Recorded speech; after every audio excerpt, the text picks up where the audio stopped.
Hello guys! Hello Capricorn! Welcome dito sa aking channel Capricorn. Alamin natin ang message sa iyo ng baraha. Ito ay general reading. So alamin natin yung full moon in Leo para sa lahat ng mga Capricorn friends natin na nanonood. Okay guys, ano ba ang messages? Ano ba ang pwedeng mensahe sa iyo ng full moon?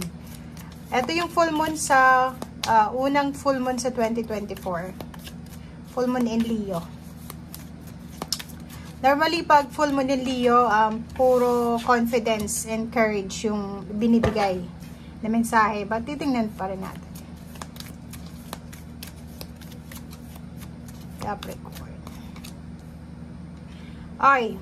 First two cards natin, guys, is be real. Maging totoo ka daw, Capricorn. And at the same time, release control. So, ang two cards nito ay nagsasabi sa'yo, Capricorn, na maging totoo ka sa nararamdaman mo. Maging totoo ka sa kinikilos mo. Yung kinikilos mo, yung salita mo ay dapat magkatugma sila. Synchronize.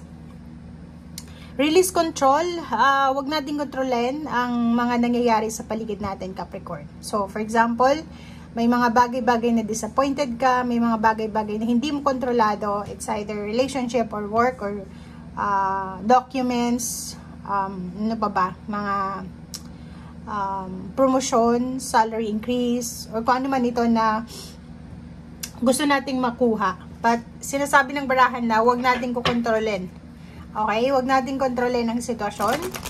Ang kailangan nating kontrolin is ang emosyon lang natin.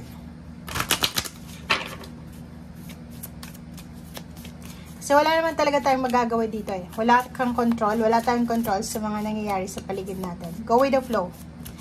Okay? Capricorn. Okay, so, food and hunger. Food and hunger, posibleng kasalukuyan kayong nakaka-encounter ng mga financial problems. So, may mga problema siguro sa pagkain or sa, yun, medyo siguro nakakaramdam ka ng konting gutom or mabilis kang magutom. Or pwedeng kailangan mo sigurong mag-diet or kailangan mo sigurong i-practice yung sarili mo na kumain ng konti lang. Parang ganun. Kasi related to sa food and hunger.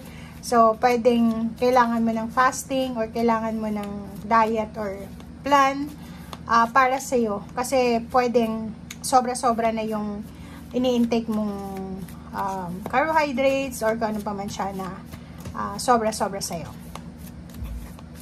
Or pwedeng iba sa'yo dyan, nakakaramdam ng problema sa pera or pwedeng yun, medyo kulang yung budget para sa pagbili ng pagkain. So, pwedeng yung iba, medyo nakakaramdam ng hunger.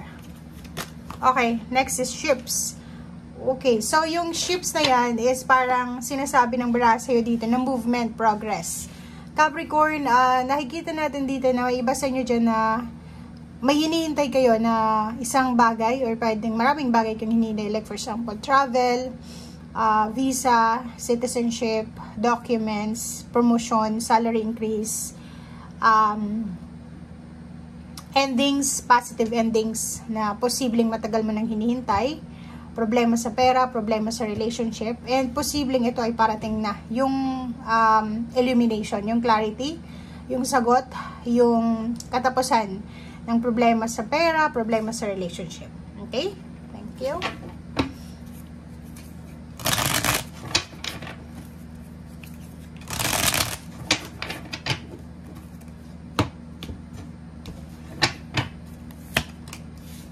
Okay, wow. Okay, so isa confirmation card itong 4 cards na to sa first cards mo. Kasi ang sinasabi ng baraha sa'yo dito, Capricorn, na may celebration na parating. So, pwedeng may mga isi-celebrate ka with your family or friends or kung sino man ito na dalawang taong ito or group of individual siya. So, pwedeng may mga kailangan kayo ni-celebrate.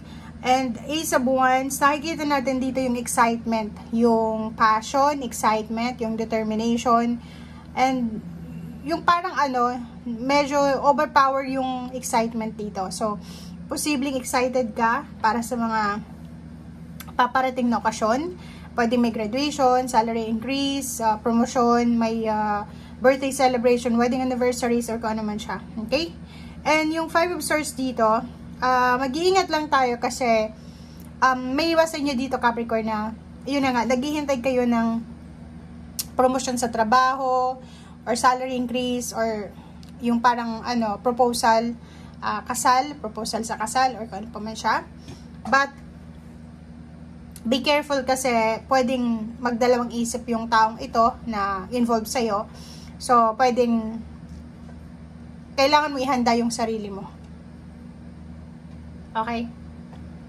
Ang pinakamalapit ditong mensahe is, ihanda mo ang sarili mo dahil if ever man na gusto mo nang maikasal, gusto mo nang yung stable, secured, intimate na relationship, pwedeng yung other person na to, yung hinihintay mong magpo-propose sa'yo, ay magbago yung isip niya. Parang ganun lang. But, nandito yung Hermit, sinasabi ng Hermit card sa'yo na may mga distraction siguro. Or pwedeng mga feeling mo nahang, or feeling mo yung plano mo ay hindi natuloy. Or parang sinasabi ng baraha, ang dami-dami mong plano pero ni isa doon walang natutuloy. Palagi siyang nahang.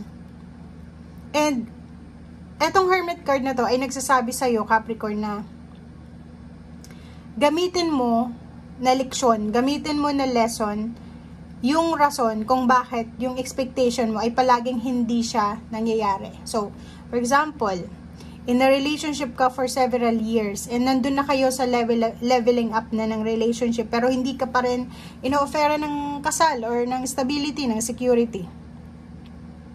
Kailangan mo na sigurong makapag-isip, mag-realize, okay? Mag-meditate, pag-isipan if ang relationship na yan is, yan ba yung deserve mong relationship or may mas deserve ka pa, parang ganun. So, if work din yan, for example, sa work, ang tagal-tagal naman ng promosyon, ang tagal ng